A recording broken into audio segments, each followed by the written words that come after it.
Welcome to Health Talk by Flowly. We begin every episode with a brief exercise to shift your nervous system closer to flow state.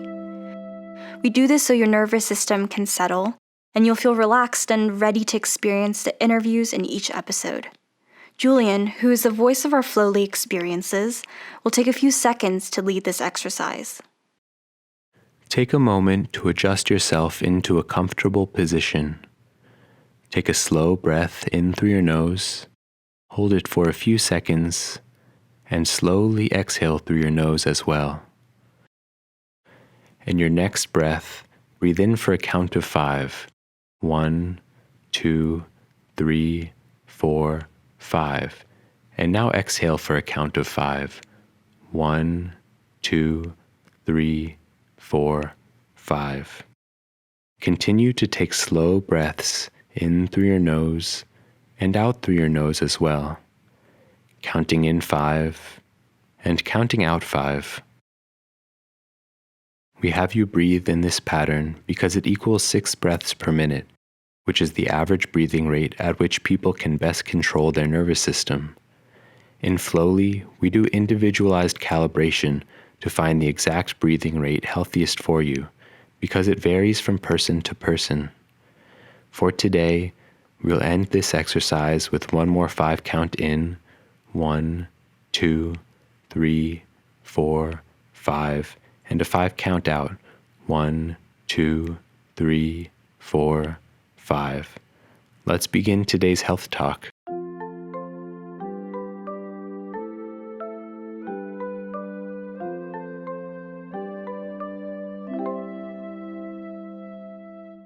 Hey y'all, my name is Celine and I'm the founder of Flowly, your host for today's Health Talk. As some of you might know, Flowly is a mobile platform for chronic pain and anxiety management.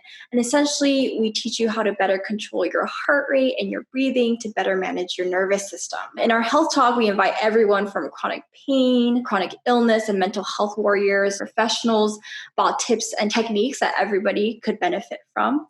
And today I'm super excited to introduce Lauren, because Lauren's someone we've worked with. Lauren is someone that I've listened to her work, read her work, heard about. Lauren Freedman is an entrepreneur, a voice actor, a chronic illness advocate, and a writer. Lauren has a wealth of experience advocating and sharing information around chronic illness, stemming from her own journey with depression and anxiety, and then being diagnosed with Hashimoto's disease in 2017. Lauren's experience with Hashimoto's and sleep disorders has generated her own interest in building an invisible illness community, now carried out by her own amazing podcast, the Uninvisible Pod, which I encourage everyone to listen to if you haven't already. We've been working with Lauren, and she's actually a patient advisor for Flowly, talking to us and giving feedback around experiences and programs we're developing on the platform. So I'm really happy to have Lauren here today. Thank you for being here. Oh, thank you so much for having me. This is super exciting. So I'm just going to dive right in because I feel like we have so many questions to go through. I wanted to start by having you share your definition of an invisible illness, because I know many of our community members are coming in with varying depths of understanding and experience with chronic conditions. So maybe if you wanted to share your perspective of what an invisible or invisible illness is. Yeah, absolutely. I'll keep it pretty short and sweet.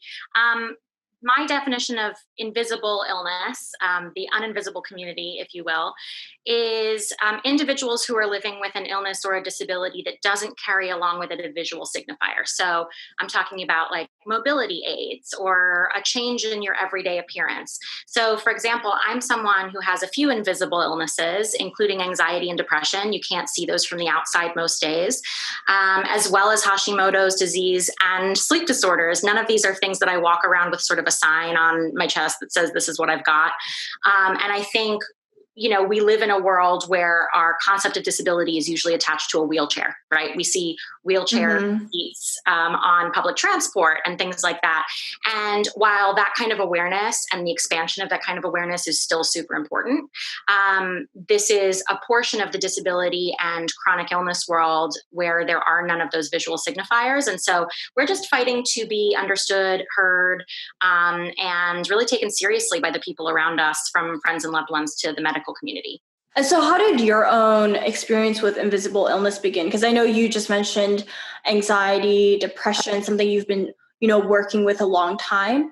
I want to start with that, like how your experience began, but also if you could transition into how you felt like your experience of these invisible illnesses changed when you found sort of like the language for it, like you were talking about, and learning about like the idea of spoonies and invisible illness. How did that change your experience? So, as a teenager and young adult, I was diagnosed with depression and anxiety, which was connected to OCD, which I developed after September 11th, and panic attacks that I was having from about the age of 14 onward. In 2017, I was diagnosed with Hashimoto's, which is an autoimmune disease of the thyroid. So it basically means that my body attacks my thyroid and puts me into hypothyroidism, which is an underactive thyroid state, as well as obstructive sleep apnea, which all in all means I'm a very moody, sleepy lady. So, language actually matters more than ever given the current state of the world. And a diagnosis for me was everything because it gave me a game plan, right? Like diagnosis means treatment. But many people don't have the comfort and validation of a diagnosis, and I want to acknowledge them as we're talking about this stuff too. The Spoonie community, for those of you who don't know, Spoonies is the nickname that those of us with chronic illness give ourselves. It's based on a theory that was written about by Christine Miserando in, I want to say like 10 or 15 years ago, called Spoon Theory, where she was basically explaining to her friends who were not having experiences like she was about how she had to sort of eke out her energy throughout the day. And it takes a certain amount of spoons to do certain activities for us. And we wake up with so many spoons. Your average person who's in decent health wakes up with more of those spoons, right? So we've got a little bit less energy that we can put into everyday activities. But when I started connecting with my community and becoming part of an inclusive community as well, because the Spoonie community I found to be really inclusive and welcoming, gave me a deeper understanding of my own experience. And my own experience early on, especially with regard to Hashimoto's and sleep apnea, was really defined by a pretty shocking moment of medical gaslighting. Now, for those who don't know what that means, it is when someone tries to convince you that something's all in your head, that what you're explaining as a lived experience doesn't exist. And I realized in that moment when I had a doctor telling me that it was all in my head, that women in particular aren't talking about our health crisis. I mean, hell, we don't even talk about our periods, let alone going on with our health. And we need to destigmatize these conversations and normalize discussion of the spectrum of human ability and deepen our empathy and compassion for people whose bodies weren't designed to fit into this idea of American culture that's this, 9 to 5 work life, work before life, nose to the grindstone, like bootstrapping culture. For me, it was really about reconnecting to who I am, being sure of what I was feeling, knowing what was physiological, knowing that just because someone told me it was in my head didn't mean that was necessarily true. I was really supported by the Spoonie community and the people who I've met since joining the community, and they've really redefined the experience for me. So I went from feeling confused and alone and not knowing where to turn to having a game plan, getting advice from people who'd been through it before, finding people who are experiencing things like me, and even experiencing some of these adverse experiences that we're trying to flip the script on and change the narrative of. Yeah, and I think on that note, I would be remiss not to ask a follow-up question to that because, as you know, I shared that I was going to be interviewing you today with our Flowly community on the app, and a Flowly community member asked about your diagnosis with Hashimoto's because they were saying that, relatively you've been diagnosed pretty recently in the past like 3-4 years. What advice would you give your younger self in getting the help that you would need even when you weren't diagnosed yet? Because as you mentioned and identified that there is a big segment of the population, they don't have the privilege of getting diagnosed, or they've been gaslighted into thinking they don't need a diagnosis. So what resources might have helped you in your experience before you received diagnosis and maybe after? There's a few things I should mention there. Number one is trusting yourself above all else and knowing that your body is sending you signals and If you think something's happening, it's happening, period. So in terms of overcoming that gaslighting, making sure that you're also then surrounding yourself with others who believe you. And for me, early on, I was connected to a friend who's a health coach who's been on my show. Her name's Sasha Alexander.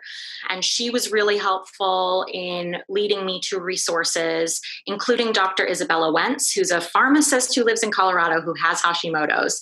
A lot of sort of thyroid approved practitioners on her website, and a lot of insights that she shares of her own experience and of treatment plans, treatment options, and holistic approaches. And I think for me, the biggest game changer was when I discovered functional and integrative medicine. So that's a tough one because it's not always covered by insurance. In fact, it rarely is.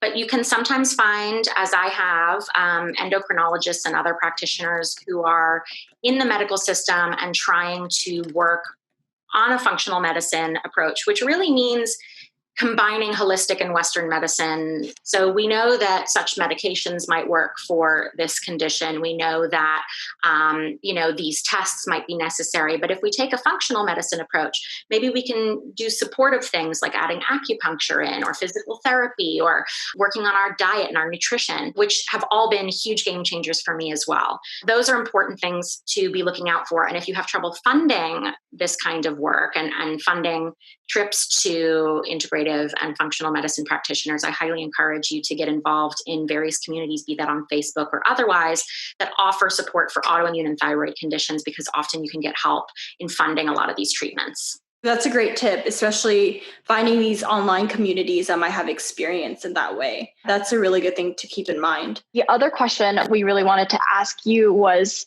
what is your daily routine? Because we know each day is really different from each person, especially depending on what invisible illness or chronic condition you're managing. But I think a lot of our users get really interested in how different people manage their day. And I like to get into like the nitty gritty, literally like, what time do you wake up? What's the first thing you eat? Like, how do you manage your day? I love this question, actually, because I have a pretty set morning routine, and it's really important for me to keep that routine in order to maintain my mental health and do the work I do in an environment that feels productive for me. So, and I want to emphasize that as I go into this, as I launch into this, because I think it's so important, especially during lockdown right now, as some of us are still in quarantine and stuck inside, that we really curate experiences for ourselves and give ourselves structure. So for me, I wake up around 10 or 11 a.m. and that's having slept about 11 or 12 hours. So I go to bed at 11 or 12 the night before, and then get up at 10 or 11. I'm no good before 10 a.m. I'm a sleepy lady, like I mentioned. So I've had to really rebuild my life from the ground up to work around my body's abilities in that sense. And this schedule is super precious to me. And the biggest reason why I now work for myself and feel I have no other recourse but to do that in many ways is because of my functional exhaustion and fatigue. So first thing I do when I get up is that I pee and I take some medication. I've got thyroid meds that I have to take sort of earlier in the morning, and I have to wait half an hour before I eat. So instead of sitting around and feeling hungry, I've found ways to fill that time. And I now give myself a full hour to settle into the day. So I spend that time making a morning smoothie, checking in on my cat, opening the windows. I have half a cup of coffee because if I have a whole cup, I get too jittery. I get some sunshine and some fresh air. And also, as soon as I'm up out of bed, I also make my bed. That's a really important thing for me because I need a moment of success as soon as I wake up. I've gotten up and I've created this structure for myself, but I've also given myself something to return to later in the evening that's like this beautiful, cozy, spa-like made bed.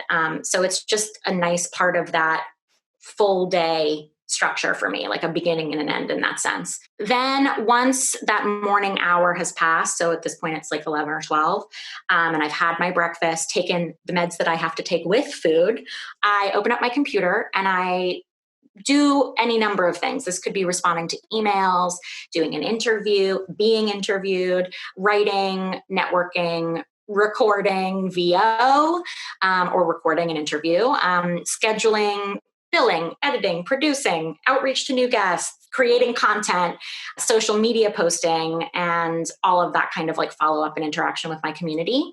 Then I work straight through till about 6 or 7 in the evening. I take a working lunch. So that smoothie that I make in the morning, I put half protein in it, and that sort of keeps me going through the day. So I have half of it in the morning because it's chock full of probably 7 to 9 fruits and vegetables. And like, I swear by my Vitamix. If you guys don't have a Vitamix, or a NutriBullet or some kind of really good blender, it's such a good investment, and it's changed my life and my diet in huge ways. So I have a working lunch with the other half of that smoothie while I'm doing emails and stuff. I'll pause. I might take an hour or a half hour to have a break too, but usually I work through. And then by 6 or 7 in the evening, and that's not like a hard and fast stopping time, because when you work for yourself, you're always working in many ways. I sit down for dinner and relax. I unwind in front of the TV and spending time with my cat. And I also like to exercise every day. And because I live in Los Angeles where it can get kind of hot, I like to exercise in the early evening. So around that time when I stop for dinner, depending on how hungry I am, I will either go for a walk or ride my stationary bike on my patio, with it, watching a show while doing it and stretch, and then eat, or I'll eat first and then do the exercise. I try to exercise 3 to 4 days a week, and I'm slowly trying to work up to 5 days. And that's been a really important part of my routine and my self-care. I also then use that time to check in with my close friends and family. I'm usually texting some people during the day. I sometimes see one of my best friends who I'm sort of COVID bubbled with for dinner. So sometimes we'll go over to her house or mine, and hang out and watch something together. And then as I'm starting to really wind down and get ready for bedtime, I make a list of the things I need to do the following day for work. I like to also get in a little time on my Flowly app, a couple hours before I go to bed, just because of blue screen stuff. Because even though at a certain time I turn off the blue light on my computer, my phone, and I wear blue light glasses watching TV and stuff, when I'm doing the VR stuff, it's harder to wear my glasses. So I like to do that an hour or 2 before bed, so that the blue light doesn't affect my eyes, because I want to see the full colors in the app and everything. And then once I do get into bed, I play a meditation, sometimes a soundscape, sometimes a meditation. I'm a big fan of the Insight Timer app. And I have a million support pillows. I have a pillow that I put between my knees, and I have a pillow for over my eyes, and all of it. And I let myself drift off to sleep. For me, it's really important to be organized, not rigid, and to be engaged with other people, especially during this time where we're not socializing as much with people in person. I mean, if it weren't COVID times right now, I would be a little more social and, be making plans to go out and stuff. But I also have really hard and fast rules about the weekend, that I work Monday to Friday, and on Saturday and Sunday, I do not work. I make exceptions here and there, but I really try to stick to that rule for my own well-being. Because I work for myself, I am able to also give myself breaks when I want to. I took my birthday off this year, and things like that. And I like to leave an away message that's I hope you get to take your birthday off, so that we have this expectation of the way that people need to work in this country. But I think it's our job, especially during unprecedented times, to change that narrative. And there are quite a few narratives I'm actively trying to change all the time. Yeah, I mean, that's pretty much my day. I think I love the organized but not rigid, because I think even making your bed in the morning, that's a type of organization and really helps kind of cleanse your palate, I think, for the day. But then not being rigid, understanding that, there are some days we have to forgive ourselves, or give ourselves a leeway when things, situations, or feelings change. So I love that. And that, I think, is a really cool detail and peek into your day. And it's an easy thing to do too. I have a big duvet, and I have a duvet cover that makes me really happy. It just looks like a watercolor painting. And just the act of straightening out the duvet. I don't arrange the pillows in any special way. I just get the duvet over things because it gives me a clean visual palette, and I'm a super visual person.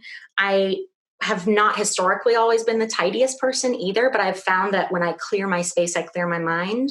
And so that's been something that I've really had the time to invest in since lockdown started. It's like the same thing as like with my desk. I like to like, be working, but then put things back where they go. Groceries, bring them in and I put things where they go. And like creating that more minimal visual field for me has really helped reduce anxiety. That literally perfectly segues into one of my questions. That was also another question a fully community member was asking was, what are some daily rituals you might have or daily, I say rituals because I think it sounds like so much more celebratory than habits. Yeah. Of dealing and managing anxiety or swaying moods, or even depression, if that's something you're still managing on a daily basis. You mentioned like Insight Timer, you mentioned Flowly, even making your bed. Like I feel like these might all be going into that ritual you create for yourself. Totally. I mean, yes. So like aside from those things that we're reiterating, my time in the morning to wake up is super precious to me. And that's like, I call it my like time to become a human being. I have friends who like text me in the morning and I'll be like, let me get back to you in an hour. I'm just becoming human. I sort of feel like I've been pupating when I sleep and then I wake up and I'm sort of like, a butterfly coming out of the cocoon. So having that time in the morning and being able to carve that out for myself is really important. My exercise is really important. That's something that hasn't always been a priority for me. And I'm not exercising with an eye to doing anything but maintaining my health. And I think that's something that like I also really struggled with because of body image stuff. Having come from a background as a trained actor, and this expectation to look a certain way. I mean, I live in Los Angeles, for crying out loud, So there's a lot of that pressure. Especially when you're a public persona like I am. I mean, certainly not in the Spoonie community, right? But it is something that I'm aware of. And I'm just so grateful to have my health that when I was really sick and trying to get well, the changing of my diet and the very slow and steady reincorporation of exercise into my daily routine became something that was no longer about the way I looked, but about how I felt. And that shift in understanding a narrative was super, super important for me. I think it's probably really important for everyone who's listening to this, but especially women. And so eating healthy and clean is really important to me, being able to know what I'm putting in my body and how my body feels and reacts to different things I eat. Other rituals for me, I am a learner, a lifelong learner, and deepening my understanding of the world around me is really important. The 24-hour news cycle super stresses me out. I am not in favor of that. I'm in favor of being informed, but I find that I learn just as much from turning off the TV, like not watching the news, but going online and looking at, the few publications whose journalism I trust. And then also engaging with my community, deepening my understanding of inclusion in particular, because that's something that's underlining a lot of conversations that are being had at the moment. And it's a huge part of who I am and what my community is about. My time with my cat Grayson is super important. I know I've mentioned him already today, but I really think having a pet is such a positive thing, especially when you're dealing with some kind of chronic illness or even loneliness or anxiety. Animals have a sixth sense. I firmly believe that. I genuinely believe that they're largely better than people. And when I have panic attacks, my cat just sits there with me. He sits there with me through it. I haven't had any panic attacks since the very beginning of lockdown, so that's a good thing. I mean, part of this ritual for me is also medication and normalizing that it's okay to take meds sometimes. For some of us, that is the work, For me, that looks like antidepressants. It looks like checking in with my coach and therapist. It looks like making sure I'm taking care of my mental health. I mentioned that I use TV to unwind. I create content all day and I need a mental break, which is why I often gravitate toward comedy or like fantasy to really let my mind go somewhere completely different from what I'm used to. When I need a little extra TLC and I'm not, getting enough just from talking to my loved ones and like getting support from the people around me, I love a good bath. I'm a big fan of a nice long soak with some candles. And I think so much of what I already mentioned about like curating your space, curating your time, curating your space, reclaiming empowerment to do that, which I kind of had to because I got sick. I hope that people don't need to get sick to prioritize themselves. But part of that is about bucking the trend with this culture of overwork and busyness that we've been taught is the norm, and really going like, I'm going to prioritize myself. I'm going to prioritize my life. I'm going to prioritize my family. I also love time in my garden. I have a bunch of succulents on my little patio. And while I don't have like a dirt patch, I have a cement patch, and I've got a bunch of dirt and pots on it. And that makes me really happy too. So yeah, those are like sort of the main things for me. And I think there are a lot of outlets in all of that that can really help a lot of other people too.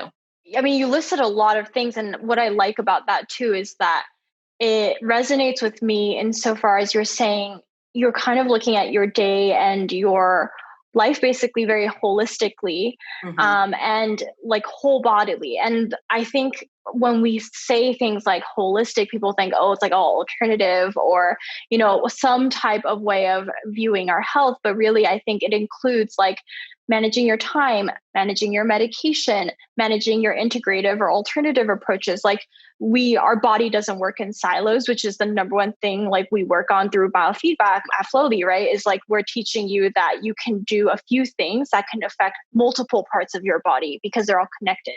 Yeah. Especially through your nervous system, which a lot of people with chronic conditions, invisible illnesses know a lot about.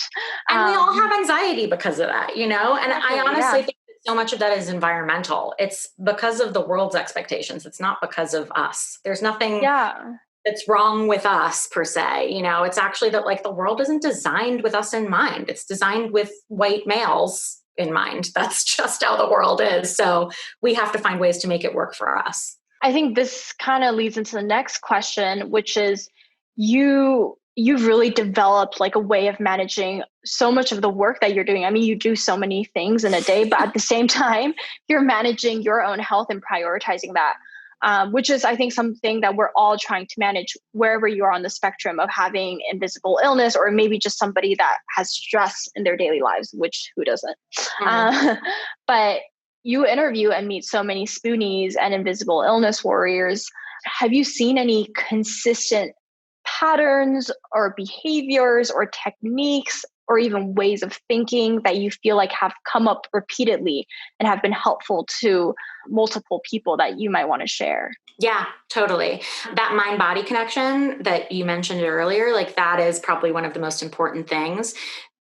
For some people, it's about like finding a meditation practice, but whatever it is that you do to deepen that mind-body connection, to know when your body feels good and when it feels off, which also includes mental health support.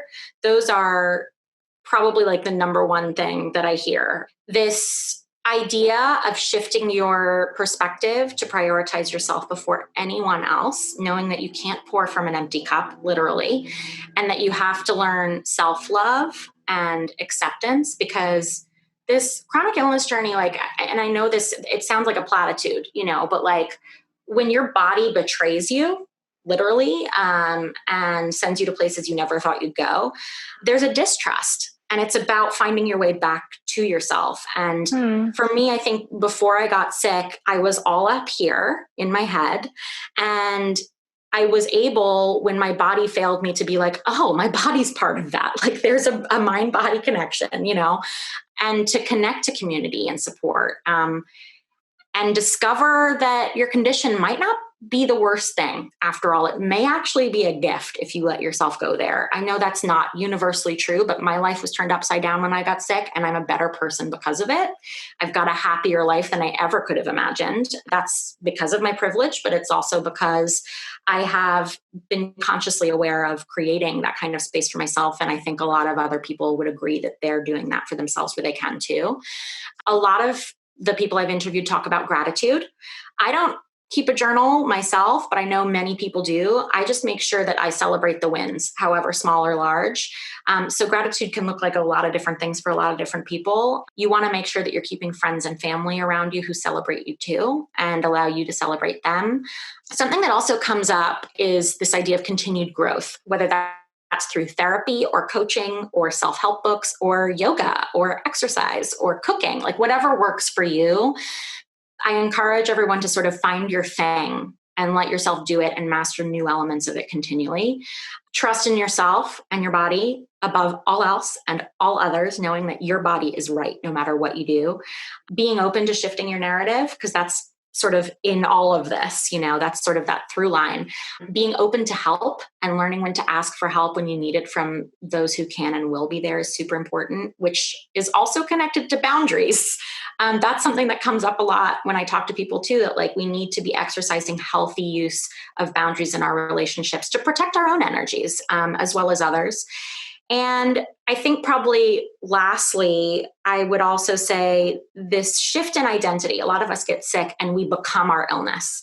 And I think it's really about shifting that narrative and understanding that you're not your illness. You're not a burden. You define yourself and you can take the reins and use your hope and free will. And like Pandora's box was open for a reason.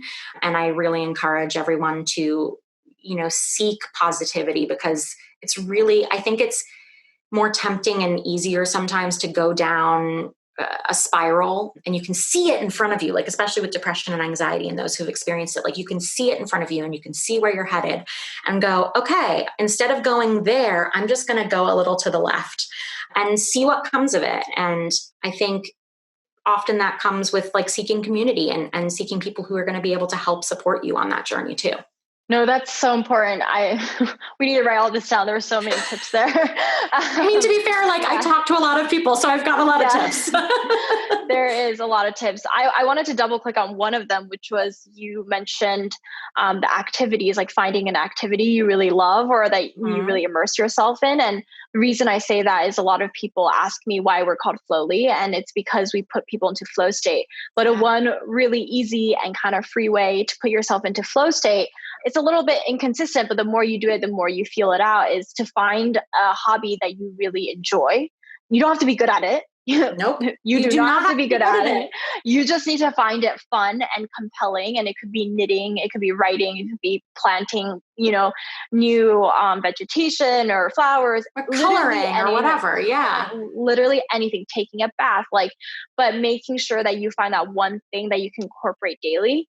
I think is a really small but important tip that you brought up. I would also say with cultivating that activity that gives you joy and turning somewhere, having a place to go when you need to be lit up, I would also say that one of the things that comes up around that is to work on that when things are good. For those of us who have chronic illnesses and go through flares, right? When your energy is good and when your health is in a good place, go there so that you'll be able to teach yourself to go there even when it's bad and create a habit, but a really positive one for you, and be able to expand those skills when things are good. You are preaching to the that is the exact point. I tell everybody, I hear a lot of people say, when we talk about different practices, I say flow as an example, but literally it could be meditation, it could be any kind of intervention you're using to do it when you're feeling good. Because you don't want to take, even with some types of medication, you don't want to take it to chase away pain. You want to prep yourself for the times where you can learn to manage it. Yeah. Double click on that. That's awesome. For me, that looks honestly, for me, that looks like tidying, right? I clear my space and keep things tidy so that my space is designed for my success, no matter my state, whether that's putting dishes on the dish rack, or adding a pump to my shampoo bottle so that if I'm having joint pain, I don't have to worry about picking up a heavy bottle and tipping it over. Just things like that, considering what makes your life more accessible and makes you feel safest and best at home, especially now when we're all stuck at home.